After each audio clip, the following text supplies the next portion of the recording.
स्वागत है आपका हमारे चैनल ऑर्गेनिक केमिल पर।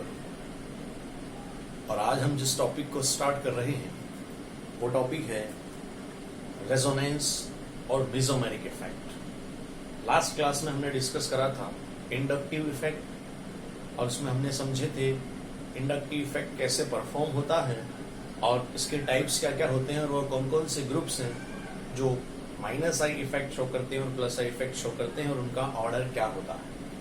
आज हम जो टॉपिक स्टार्ट कर रहे हैं वो है रेजोनेंस।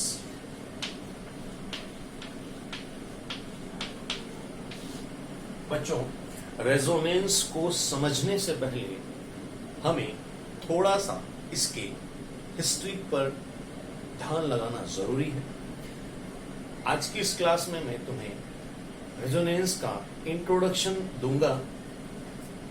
इंट्रोडक्शन में हम क्या क्या चीजें समझेंगे, क्या क्या चीजें देखेंगे, वो है कि रेजोनेंस जो टर्म है वो कहां से आई और इस रेजोनेंस की जरूरत क्यों पड़ी, किस पर्पस से हमें रेजोनेंस पढ़ना पड़ रहा है, ये किस पर्पस से ओरिजिनेट हुआ, यानी हम इसके ओरिजिन को जान रहे हैं। और आल्दो कोई क्वेश्चन पुट अप नहीं होता है जो चीज हम आज डिस्कस करेंगे रेजोनेंस में, बट अगर हमें किसी चीज को अच्छे से समझना है, किसी कंसेप्ट की अच्छे से पकड़ बनानी है किसी कंसेप्ट पर, तो हमें जीरो से उसके बारे में मालूम होना चाहिए। अगर हमें जीरो से मालूम हो उस टॉपिक के बारे में तो फिर हमारे पास आगे उस टॉपिक से रिलेटेड जो कॉम्प्लिकेशंस होती है वो बहुत ही कम हो जाती है और हमारी जो नॉलेज होती है वो भी स्ट्रॉन्ग होती है। इसलिए हम पहले जीरो से शुरू करते हैं। ठीक,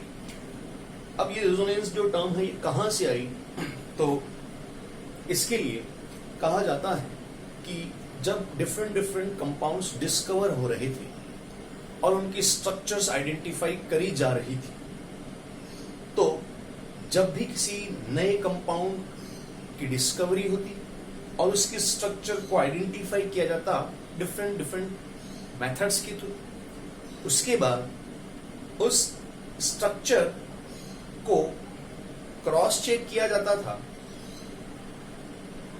किससे उस स्ट्रक्चर को क्रॉस चेक किया जाता था कि वो स्ट्रक्चर उस पर्टिकुलर कंपाउंड के सारे कैरेक्टरिस्टिक्स शो कर पाती है या नहीं कर पाती। इट मीन्स वो जो स्ट्रक्चर हमने आइडेंटिफाई करी है वो स्ट्रक्चर उस कंपाउंड की सारी केमिकल प्रॉपर्टीज को एक्सप्लेन करती है या सारी फिजिकल प्रॉपर्टीज को एक्सप्लेन करती है, ये चेक किया जाता था। अगर मान लीजिए वो स्ट्रक्चर जो आपने आइडेंटिफाई करी है थ्रू डिफरेंट मेथड्स, अगर वो उस कंपाउंड की सारी केमिकल प्रॉपर्टीज को भी एक्सप्लेन कर रही है और सारी फिजिकल प्रॉपर्टीज को भी एक्सप्लेन कर रही है, देन ये कंक्लूजन निकाला जाता था कि जो स्ट्रक्चर हमने आइडेंटिफाई करी है वो एक आइडियल स्ट्रक्चर है, एक करेक्ट स्ट्रक्चर है उस कंपाउंड। ठीक, ये एक मेथड फॉलो होता था किसी भी नए कंपाउंड के रिगार्डिंग। अब कुछ कंपाउंड ऐसे डिस्कवर हुए उस दौरान जिनकी स्ट्रक्चर जो आइडेंटिफाई करी गई बाय द डिफरेंट मेथड्स, वो स्ट्रक्चर उन कंपाउंड्स के या तो सारे केमिकल प्रॉपर्टीज को एक्सप्लेन नहीं कर पाती थी, मैक्सिमम को करती थी पर कुछ को नहीं कर पाती थी, या फिर वो स्ट्रक्चर उस कंपाउंड की सारी फिजिकल प्रॉपर्टीज को एक्सप्लेन नहीं कर पाती थी। तो फिर ये अगर ऐसा शो कर रही है वो स्ट्रक्चर की सारी फिजिकल प्रॉपर्टीज, सारी केमिकल प्रॉपर्टीज एक्सप्लेन नहीं कर पा रही, इसका मतलब ये होता था कि हमने जो स्ट्रक्चर आइडेंटिफाई करी है वो आइडियल नहीं है, अभी उसमें और भी कुछ काम होना बाकी है, और भी कुछ चीज आइडेंटिफाई होना बाकी है। और इसी आइडेंटिफिकेशन में फिर उस स्ट्रक्चर पे और काम किया जाता था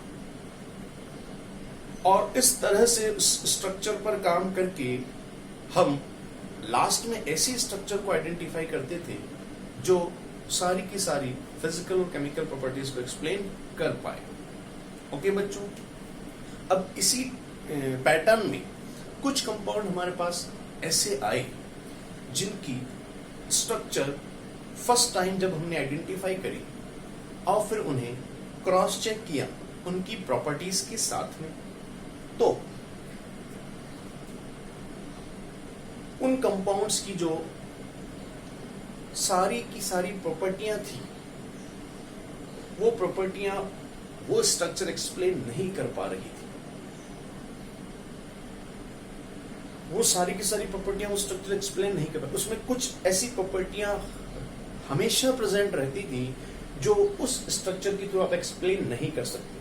ऑल्दो मैक्सिमम प्रॉपर्टीज वो एक्सप्लेन कर रही थी, लेकिन कुछ ऐसी प्रॉपर्टियां होती थी जो एक्सप्लेन नहीं कर पाती थी वो स्ट्रक्चर। और इसका अगर मैं एग्जांपल दूं तो एक एग्जांपल सबसे आइडियल है बेंजीन।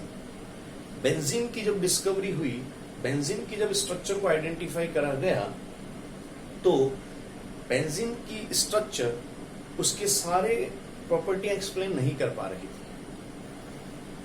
तो पहले मैं तुम्हें यह बताता हूं बच्चों कि बेंजीन की जो स्ट्रक्चर थी वो कौन सी आइडेंटिफाई करी गई। सबसे पहले बेंजीन की स्ट्रक्चर को जब आइडेंटिफाई करा गया तो इस तरह से बेंजीन के स्ट्रक्चर को आइडेंटिफाई करा गया। This is the structure of benzene. ठीक, अब जब इसको क्रॉस चेक करा गया, अब इसको जब क्रॉस चेक करा गया इसकी प्रॉपर्टीज के साथ में, तो जब इसकी फिजिकल प्रॉपर्टीज को चेक किया गया कि इसमें कार्बन कार्बन की जो बॉन्ड लेंथ होती है वो बॉन्ड लेंथ कितनी कितनी होनी चाहिए, तो हमें यहां स्ट्रक्चर से पता चल रहा है कि यहां पर कार्बन कार्बन के बीच में, कार्बन कार्बन के बीच में ये तीन तो सिंगल बॉन्ड है, सिंगल बॉन्ड है, सिंगल बॉन्ड है, और तीन ही डबल बॉन्ड है। तीन तो सिंगल बॉन्ड है और ये जो तीन है ये डबल बॉन्ड है।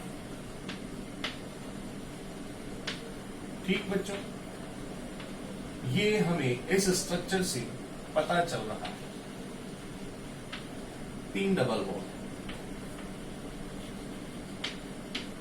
अब होता क्या है कि हमें उस समय सिंगल बॉन्ड की बॉन्ड लेंथ भी मालूम थी और डबल बॉन्ड की बॉन्ड लेंथ भी मालूम थी। सिंगल बॉन्ड की जो बॉन्ड लेंथ हमें पता थी, हमने इसको आइडेंटिफाई कर रखा था, वो थी 154 पिकोमीटर, और जो डबल बॉन्ड की जो बॉन्ड लेंथ थी जो हमें पता था, जो हमने आइडेंटिफाई कर रखी थी, वो थी 134 पिकोमीटर। ये हमें पता था। अब हमने क्या करा, इस स्ट्रक्चर को क्रॉस चेक करने के लिए चेक किया कि इस स्ट्रक्चर में तीन कार्बन कार्बन की जो बॉन्ड लेंथ है वो 154 पिकोमीटर होनी चाहिए, 154 होनी चाहिए, और जो तीन कार्बन कार्बन डबल बॉन्ड्स हैं उनकी बॉन्ड लेंथ 134 पिकोमीटर होनी चाहिए।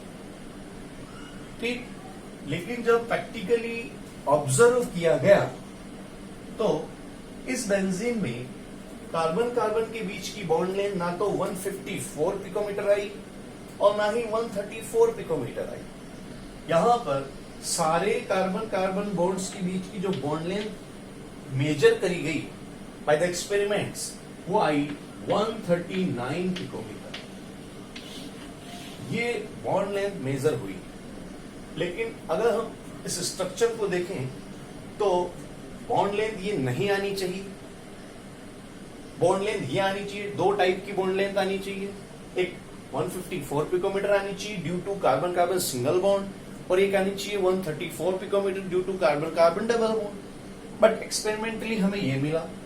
और बच्चों, एक्सपेरिमेंटली जो डेटा हमें ऑब्जर्व होता है वो एकदम ट्रू होता है, करेक्ट होता है, उसमें गलती की कोई गुंजाइश नहीं होती। ये हमें थ्योरी से पता था, लेकिन ये हमारे पास एक्सपेरिमेंट से आया।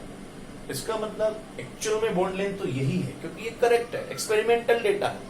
एक्सपेरिमेंटल डेटा कभी इनकरेक्ट नहीं होता। तो ये बॉन्ड लेंथ है इस बेंजीन की, लेकिन हम इस स्ट्रक्चर के थ्रू ये एक्सप्लेन नहीं कर पा रहे हैं कि इस इस बेंजीन में कार्बन कार्बन जो बॉन्ड लेंथ है वो 139 पिकोमीटर कैसे आ रही है, यानी बेंजीन की स्ट्रक्चर इसकी इस फिजिकल प्रॉपर्टी को एक्सप्लेन नहीं कर पा रही। अकॉर्डिंग टू दिस स्ट्रक्चर ये बॉन्ड लेंथ पॉसिबल ही नहीं है, बट ये प्रैक्टिकली आ रही है, इट मींस होती तो इतनी ही है।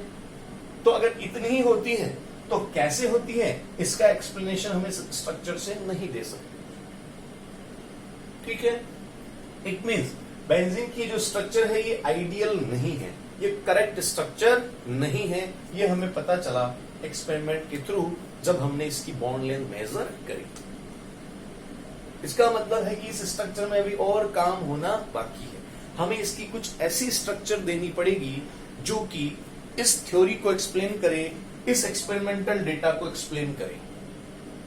ठीक, अब साइंटिस्ट जो होते हैं वो कभी भी क्विट नहीं करते, किसी भी चीज से क्विट नहीं करते। वो उसके रीजंस तलाशते हैं, उसके पीछे की कहानी खोजने की कोशिश करते हैं। तो जब उन्हें ये प्रैक्टिकल डेटा मिला जो कि उनकी स्ट्रक्चर से मैच नहीं कर रहा था, तो फिर उन्होंने सोचना शुरू किया, और साइंटिस्ट ने सोचना शुरू किया कि अगर हम ये माने कि ये बॉन्ड लेंथ ऑब्जर्व हो रही है इस स्ट्रक्चर के लिए, तो ये जो बॉन्ड लेंथ है इसका डेटा इस तरह से नजर आ रहा है कि ये सिंगल बॉन्ड की बॉन्ड लेंथ से तो कम आ रही है और डबल बॉन्ड की बॉन्ड लेंथ से ज्यादा आ रही है। क्योंकि ये जो बॉन्ड लेंथ होती है ये टाइप ऑफ बॉन्ड को बताती है, किस टाइप का बॉन्ड है। अगर डबल बॉन्ड होता 134 आती, सिंगल बॉन्ड होता 154 आती, यानी टाइप ऑफ बॉन्डिंग को बताती है। तो सोचा साइंटिस्टों ने कि भैया यहां पर जो बॉन्ड लेंथ आ रही है ये सिंगल बॉन्ड से कम आ रही है और डबल बॉन्ड से ज्यादा आ रही है। इसका मतलब इस बेंजीन की जो स्ट्रक्चर है इसमें जो बॉन्डिंग का टाइप है वो कंप्लीट सिंगल बॉन्ड नहीं है,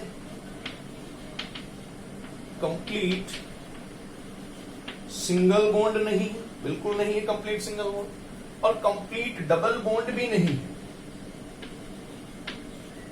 कंप्लीट डबल बॉन्ड भी नहीं। क्यों? क्योंकि अगर कंप्लीट सिंगल बॉन्ड होता तो बॉन्ड लेंथ होती 154 पिकोमीटर, और कंप्लीट डबल बॉन्ड होता तो बॉन्ड लेंथ होती 134 पिकोमीटर। लेकिन ना तो 154 आ रही है और ना ही 134 आ रही है। कहां आ रही है? इनके बीच की कोई वैल्यू आ रही है और वो है 139 पिकोमीटर। ये बेंजीन की बॉन्ड लेंथ हमें ऑब्जर्व हो रही है। तो इसका मतलब ये है कि इस बेंजीन के स्ट्रक्चर में जो बॉन्डिंग का टाइप है, जो बॉन्डिंग का पैटर्न है, वो एक तो सारे कार्बन कार्बन बॉन्ड्स में सेम है, क्योंकि एक ही बॉन्ड लेंथ आ रही थी। एक ही टाइप की बॉन्ड लेंथ आने का मतलब है सभी जो कार्बन कार्बन बॉन्ड्स हैं वो आइडेंटिकल है, एक जैसे हैं सारे। अभी आपको दो टाइप की बॉन्ड्स दिख रहे हैं, दो टाइप की बॉन्डिंग दिख रही है कार्बन कार्बन के बीच में, लेकिन एक्सपेरिमेंटली हमें एक ही टाइप की बॉन्ड लेंथ मिली। इसका मतलब सारे कार्बन कार्बन के बीच की जो बॉन्ड है वो आइडेंटिकल है। ठीक, और आइडेंटिकल होने के साथ साथ ना तो वो सिंगल बॉन्ड है कंप्लीटली और ना ही वो कंप्लीटली डबल बॉन्ड है। तो फिर किस टाइप की बॉन्डिंग है? लॉजिक लगाइए। अगर सिंगल बॉन्ड की बॉन्ड लेंथ से कम आ रही है, यानी सिंगल बॉन्ड की बॉन्ड लेंथ से कम आने का मतलब है ये बॉन्ड डबल बॉन्ड की ओर शिफ्ट हो रहा है, क्योंकि डबल बॉन्ड की बॉन्ड लेंथ सिंगल बॉन्ड से कम है। देखो, जैसे जैसे नंबर ऑफ बॉन्ड्स बढ़ते हैं, बॉन्ड ऑर्डर बढ़ता है, वैसे वैसे बॉन्ड लेंथ डिक्रीज होती है। हम पढ़ चुके हैं 11th में केमिकल बॉन्डिंग में, बॉन्ड ऑर्डर इंक्रीज होगा तो बॉन्ड लेंथ डिक्रीज होगी। इसका मतलब सिंगल बॉन्ड से तो बॉन्ड ऑर्डर ज्यादा है, लेकिन डबल बॉन्ड से बॉन्ड ऑर्डर कम है। चेक करो, 134 पिकोमीटर से तो ज्यादा आ रही है। इसका मतलब इधर आने का मतलब है बॉन्ड ऑर्डर बढ़ रहा है, और इधर जाने का मतलब है बॉन्ड ऑर्डर डिक्रीज हो रहा है। क्लियर? यहां होता तो कंप्लीट डबल बॉन्ड, यहां होता तो कंप्लीट सिंगल बॉन्ड, लेकिन ना तो यहां है ना यहां है। कहां आ रहा है? 134 पिकोमीटर। यानी इधर बॉन्ड ऑर्डर डिक्रीज हो रहा है, इधर बॉन्ड ऑर्डर इंक्रीज हो रहा है, और कहीं यहां पर हमें मिल रहा है बेंजीन का टाइप ऑफ बॉन्डिंग। तो उन्होंने कहा, साइंटिस्टों ने लॉजिक लगाया कि कंप्लीटली ना सिंगल है, कंप्लीटली ना डबल है। सिंगल से तो ज्यादा है बॉन्ड ऑर्डर और डबल से कम है बॉन्ड ऑर्डर। इसका मतलब यहां जो बॉन्डिंग का टाइप है वो कहीं सिंगल और डबल के बीच का टाइप है। सिंगल और डबल के बीच का टाइप है, जो ना पूरी तरह डबल बॉन्ड है, ना पूरी तरह सिंगल बॉन्ड है। और फिर कहा गया साइंटिस्ट के थ्रू कि ये जो बेंजीन है, इसमें कार्बन कार्बन के बीच में जो बॉन्डिंग होती है वो होती है पार्शियल डबल बॉन्डिंग। कैसी होती है बच्चों? Partial double bonding. Partial double bond का मतलब कंप्लीटली डबल बॉन्ड भी नहीं है और कंप्लीटली सिंगल बॉन्ड भी नहीं है। यानी यहां पर 139 पिकोमीटर जो बॉन्ड लेंथ आ रही है बेंजीन में, वो कैसी है? वो है पार्शियल डबल बॉन्ड। ये पार्शियल डबल बॉन्ड को रिप्रेजेंट कर रही है। सबसे पहले ये लॉजिक सेट हुआ कि अगर हमारे पास ये बॉन्ड लेंथ आ रही है एक्सपेरिमेंटली, तो ये जब भी आ सकती है जब इस बेंजीन में कार्बन कार्बन के बीच का जो बॉन्ड है वो कैसा हो? Partial double bond. अब हमें एक्सप्लेन करना था। हमें तो क्या करना था? एक्चुअली साइंटिस्ट लोगों को करना था कि भैया ये पार्शियल डबल बॉन्ड कैसे जनरेट हुआ होगा, क्योंकि स्ट्रक्चर तो हमारे पास यही थी और इसी में हमें एक्सप्लेन करना था कि बॉन्ड लेंथ 139 पिकोमीटर कैसे हो गई। तो हमने ये तो समझा दिया कि 139 पिकोमीटर होने का मतलब है यहाँ पर जो बॉन्ड है वो ना तो पूरी तरह से सिंगल बॉन्ड है, ना पूरी तरह से डबल। वो कैसा है? पार्शियल डबल बॉन्ड है। अब हमें उसको इस स्ट्रक्चर में एक्सप्लेन करना था। अब सोचा कि भैया ये कैसे एक्सप्लेन हो कि ये जो स्ट्रक्चर हमने आइडेंटिफाई करी है, इसके अंदर कार्बन कार्बन जो बॉन्डिंग है वो पार्शियल डबल बॉन्डिंग है। सोचो, साइंटिस्ट सोचने लगे कैसे एक्सप्लेन करें, और फिर एक कहानी सुनाई गई। बहुत सोचने के बाद साइंटिस्ट लोगों ने हमें एक कहानी सुनाई। और आप जानते हैं जो कहानियां होती हैं वो कैसी होती है?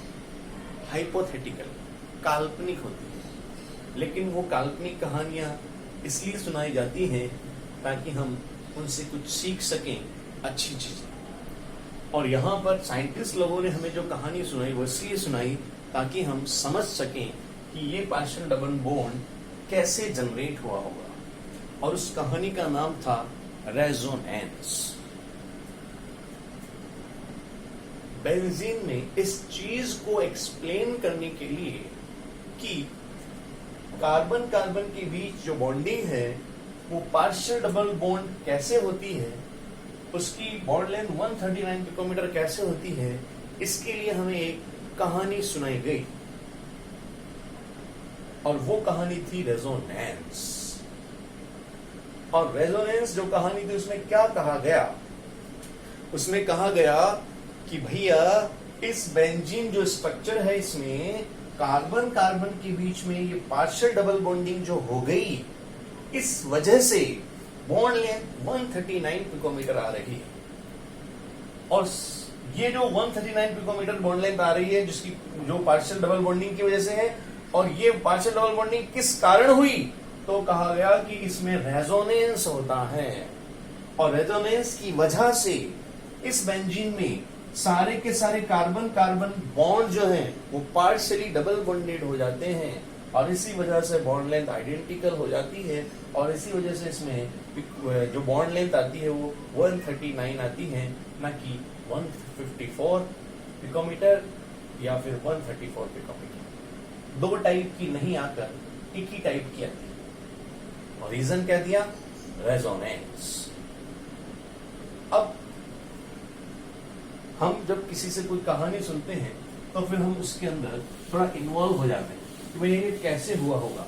तो जब उन्होंने रेजोनेंस कहानी सुनाई तो उनसे पूछा गया कि ठीक है, हम मान लिए कि भैया इसमें रेजोनेंस हुआ और इस वजह से सारे के सारे कार्बन कार्बन बॉन्ड आइडेंटिकल हो गए, और वो पार्शियली डबल बॉन्ड के फॉर्म में रीफॉर्म हो गए और इस वजह से बॉन्ड लेंथ 139 पिकोमीटर ऑब्जर्व हो गई। ठीक, पर आप हमें ये समझाइए कि रेजोनेंस हुआ कैसे, रेजोनेंस का रिप्रेजेंटेशन कैसे होता है, किस तरह से रेजोनेंस परफॉर्म होता है किसी भी कंपाउंड। तो उन्होंने कहा कि इस बेंजीन में देखो हुआ क्या होगा, ये जो डबल बॉन्ड है, उन्होंने कहा ये जो डबल बॉन्ड है ये यहां से शिफ्ट हुआ होगा आगे, और ये जो डबल बॉन्ड है ये यहां से शिफ्ट हुआ होगा आगे। हाइपोथेटिकल है पूरा रेजोनेंस, काल्पनिक थ्योरी है, प्रैक्टिकली इसका कोई सिग्निफिकेंस नहीं है। ये सिर्फ इसलिए दी गई है ताकि उन प्रॉपर्टीज को एक्सप्लेन किया जा सके जो प्रॉपर्टीज उस कंपाउंड की आइडेंटिफाइड स्ट्रक्चर से एक्सप्लेन नहीं हो रही। एक कल्पना करी गई थी और वो कल्पना बहुत फैक्ट बैठती है, बहुत अच्छे से एक्सप्लेन कर रही है इस चीज को, इसलिए आज तक उसको गलत साबित नहीं किया जा सकता। अगर आपके पास इससे कोई बेस्ट थ्योरी हो जो इसको एक्सप्लेन कर देती है तो रेजोनेंस को आप चैलेंज कर सकते हो, अदरवाइज आपको रेजोनेंस ही पढ़ना पड़ेगा, चाहे ये हाइपोथेटिकल हो चाहे ये प्रैक्टिकल, बट एक्चुअली में ये हाइपोथेटिकल थ्योरी। अब आप खुद ही देखिएगा, अभी बोला इधर चला जाए, ये इधर चला जाए और ये इधर चला जाए, तो एक और स्ट्रक्चर इसकी पॉसिबल है। तो ये स्ट्रक्चर एक डिफरेंट स्ट्रक्चर में कन्वर्ट हो सकती है और वो स्ट्रक्चर है ये। और इस स्ट्रक्चर में आप देख पा रहे हैं कि पहली स्ट्रक्चर में जहां सिंगल बॉन्ड दिख रहा था, सेकेंड स्ट्रक्चर में वहां डबल बॉन्ड दिख रहा है, और जहां डबल बॉन्ड हुआ करता था वहां सिंगल बॉन्ड दिख रहा है। और फिर कहा गया कि ये दोनों स्ट्रक्चर जो हैं ये एक दूसरे की रेजोनेटिंग स्ट्रक्चर है, यानी इसमें रेजोनेंस हुआ यानी पाई बॉन्ड शिफ्ट हुए तो ये बनी, और अगर इसमें रेजोनेंस होगा इसमें फिर पाई बॉन्ड शिफ्ट होंगे तो फिर से ये बन जाएगी, और इस तरह से एक दूसरे में इंटर कन्वर्ट होती रहती हैं। ये इंटर कन्वर्जन चलता रहता है, यानी ये पाई बॉन्ड इस बेंजीन रिंग में गोल गोल घूमते रहते हैं। ये वाला यहां गया, फिर यहां से यहां गया, ये वाला यहां आया, यहां से यहां गया, चलता रहेगा। और ये चल क्यों रहे हैं, पूछा गया पाई बॉन्ड घूम क्यों रहे हैं, ड्यू टू रेजोनेंस। रेजोनेंस में पाई बॉन्ड एक जगह से दूसरी जगह पे मूव करते हैं, ये कहा गया। और इस मूवमेंट की वजह से हर एक कार्बन कार्बन बॉन्ड में डबल बॉन्डिंग कैरेक्टर आ जाते हैं। अब आपको शायद ये दिख रहा होगा कि यहाँ कंप्लीट डबल बॉन्ड था, फिर वो यहाँ आ गया। नहीं बच्चों, ये जो प्रोसेस हो रहा है, ये मूवमेंट ऑफ पाई इलेक्ट्रॉन है, ये इतना होता है कि ये बॉन्ड कभी आपको यहां दिखेगा, कभी यहां दिखेगा। इसको आप ऐसे समझ सकते हो, जब पंखा जब रुका हुआ होता है पंखा, तो उस समय उसकी तीनों ब्लेड्स हमें इजीली विजिबल होती है, हम इजीली देख के पहचान सकते हैं कि कौन सी ब्लेड कहाँ है। लेकिन जब ये चल रहा होता है उस समय हमें वो तीनों ब्लेड्स विजिबल नहीं होती, हमें ऐसी फीलिंग आती है कि इस पंखे में बहुत सारी ब्लेड्स हैं जो घूम रही है। यस और नो? तो वो क्यों आती है ऐसी फीलिंग? इसलिए आती है क्योंकि उसकी जो रोटेशन है वो इतना फास्ट है कि हम एग्जैक्ट पोजीशन नहीं बता सकते किस ब्लेड की कहां है। हमें हर पोजीशन पर एज्यूम होता है कि ब्लेड्स मूव कर रही। ठीक वही थ्योरी यहां लगती है कि जब ये स्टेशनरी मोड में होगा तब तो हम आइडेंटिफाई कर सकते हैं कि यहां पर डबल है या सिंगल, लेकिन हम कह रहे हैं कि इसमें रेजोनेंस है और रेजोनेंस के थ्रू पाई बॉन्ड मूव करते रहते हैं, और इतना फास्टली मूव करते हैं कि जब आप इन दोनों को ऐसे देखोगे, इसको देख के इसको, फिर इसको ऐसे ऐसे देखते जाओगे, तो आपको लगेगा कि हर एक कार्बन कार्बन के बीच में डबल बॉन्ड है। लेकिन वो डबल बॉन्ड रुकता नहीं है, आगे शिफ्ट हो जाता है। जैसे यहां आया यहां से आगे चला गया, तो कंप्लीट बन ही नहीं पाता। ये डबल बॉन्ड फॉर्मेशन की स्टेज में ही होता है, उतने में ही आगे शिफ्ट हो जाता है। देखो, जब ये यहां से यहां आया तो ये सिंगल डबल होना शुरू हुआ, लेकिन डबल होने के पहले ही आगे शिफ्ट हो गया। फिर ये डबल होना शुरू हुआ, डबल बनता उससे पहले ही आगे शिफ्ट हो गया। ठीक, तो ना तो ये कंप्लीटली डबल बॉन्ड बन पाता है क्योंकि इतना रुकता ही नहीं है पाई बॉन्ड, और ना ही कंप्लीटली सिंगल रह पाता है। इसलिए कह रहे हैं कि कैसी बॉन्डिंग होती है, पार्शियल डबल बॉन्डिंग, सिंगल और डबल के बीच की बॉन्डिंग होती है। और अगर इन दोनों स्ट्रक्चर्स को मिला दिया जाए तो हमें वो पैटर्न जरूर नजर आएगा जिसमें हमें पार्शियल डबल बॉन्डिंग दिखे। कैसे, देखिए, अगर हम कह रहे हैं कि ये पाई बॉन्ड्स लगातार मूव करते रहेंगे तो हर एक कार्बन कार्बन के बीच में पाई बॉन्डिंग होगी, लेकिन चूंकि ये कंप्लीट नहीं हो रही, पार्शियल हो रही, इसका मतलब ये ज्यादा समय तक रुक नहीं रहे वहां पे, तो हम इनको डॉट डॉट से शो कर सकते हैं। इस तरह से ये जो डॉट हमने बनाए हैं ये पाई बॉन्ड की मूवमेंट को दिखा रहे हैं कि ये पूरी बेंजीन रिंग में गोल गोल रोटेशन करते जा रहे हैं, गोल गोल मूवमेंट करते जा रहे हैं। इस वजह से देखो यहां भी डबल बॉन्ड बनना शुरू हुआ था, बना नहीं उससे पहले यहां, तो यहां बनना शुरू हुआ, बना नहीं उससे पहले यहां, बनना शुरू हुआ, बना नहीं उससे पहले यहां।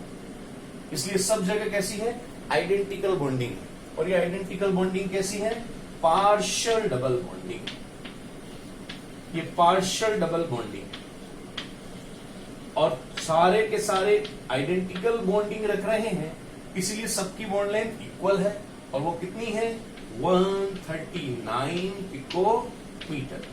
इस तरह से ये रेजोनेंस की कहानी सुनाकर साइंटिस्ट लोगों ने ये एक्सप्लेन कर दिया कि बेंजीन जो होती है उसमें बॉन्ड लेंथ 139 पिकोमीटर ऑब्जर्व क्यों हो रही थी।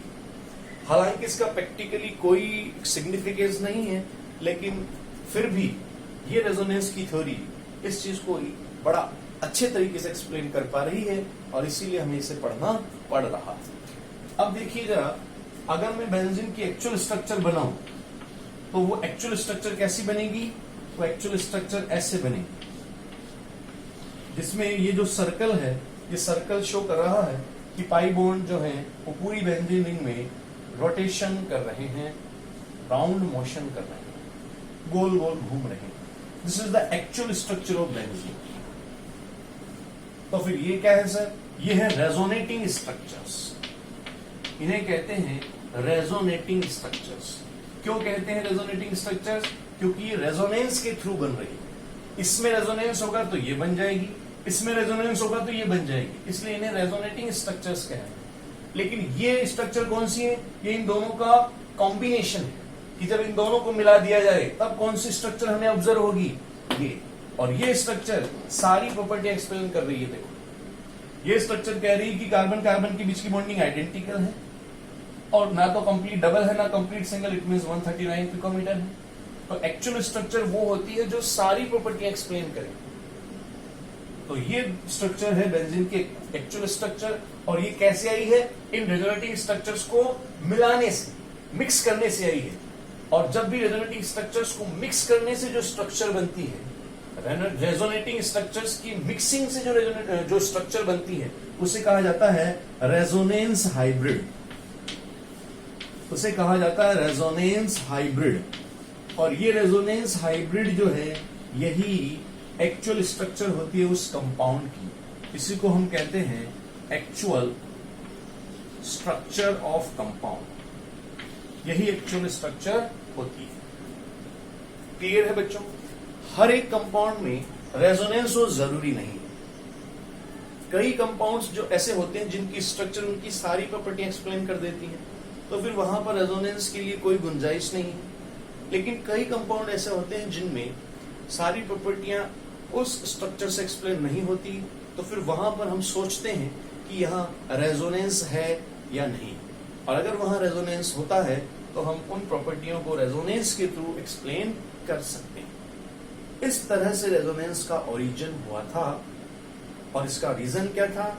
रेजोनेंस का रीजन ये था कि ये रेजोनेंस जो थ्योरी है, ये इसलिए ओरिजिनेट की गई थी ताकि हम कंपाउंड्स के सारी की सारी प्रॉपर्टियां उसके स्ट्रक्चर से एक्सप्लेन कर सकें। जिसमें सबसे पहला जो एग्जांपल था वो था बेंजीन। अब देखिए, बेंजीन का जब रेजोनेंस की थ्योरी दी गई तो हमें नया स्ट्रक्चर ये मिला और हमने इससे इसकी सारी प्रॉपर्टी एक्सप्लेन कर दी। इसी तरह और भी कंपाउंड्स होते हैं, जैसे कार्बोनेट आयन, सल्फेट आयन, उनमें भी रेजोनेंस होता है और उनमें भी उनकी कोई एक स्ट्रक्चर सारी प्रॉपर्टी एक्सप्लेन नहीं कर पाती। उनमें डिफरेंट डिफरेंट स्ट्रक्चर्स बनती हैं थ्रू रेजोनेंस, और वो सारी की सारी स्ट्रक्चर्स मिलकर उस कंपाउंड की सारी प्रॉपर्टियां एक्सप्लेन करती है, और उनके मिलने से जो स्ट्रक्चर बनती है हम उसे कहेंगे actual structure of this compound, और वो होती है रेजोनेंस हाइब्रिड। क्लियर? तो आई थिंक आपको समझ में आ गया होगा कि ये जो रेजोनेंस थ्योरी है ये कहां से ओरिजिनेट हुई और क्यों हुई। क्लियर है? तो मैंने आज आपको स्टार्टिंग पॉइंट बताया है कि रेजोनेंस कहां से आया था और इसकी रिक्वायरमेंट क्यों आई, इसकी जरूरत क्यों पड़ी। और तो ध्यान रखिएगा बच्चों, ये हाइपोथेटिकल थ्योरी है, एक काल्पनिक थ्योरी है, कल्पना की गई है कि ऐसे हुआ होगा और इस वजह से ऐसे रिजल्ट्स आए होंगे। ओके, अब हम नेक्स्ट क्लास में समझेंगे कि इसमें रेजोनेंस क्यों हुआ, कंडीशन क्या होती है रेजोनेंस की, किसी भी कंपाउंड में रेजोनेंस होगा या नहीं होगा ये हमें कैसे पता चलेगा, वो कौन सी कैरेक्टरिस्टिक्स है जिनको देख के हम ये समझ सकते हैं कि इस कंपाउंड में रेजोनेंस होगा और इस कंपाउंड में रेजोनेंस नहीं होगा। अब हम नेक्स्ट क्लास में एक्चुअल में स्टार्ट करेंगे रेजोनेंस, बट उसको स्टार्ट करने से पहले हमें इतना कुछ आना चाहिए था कि ये कहां से ओरिजिनेट हुआ। आई थिंक आपको समझ में आया होगा, आपका एक बेस बना होगा। अब हम जब बात करेंगे रेजोनेंस के आगे तो आपको प्रॉब्लम नहीं आएगी। क्लियर है बच्चों? इसको एक बार और देखिएगा, समझिएगा, कोई भी क्यूरी हो उसे क्लियर करिएगा और वेट करिए हमारी नेक्स्ट क्लास का। जल्दी ही हाजिर होते हैं हम लेके whole explanation of resonance. Okay, तब तक के लिए गुड लक।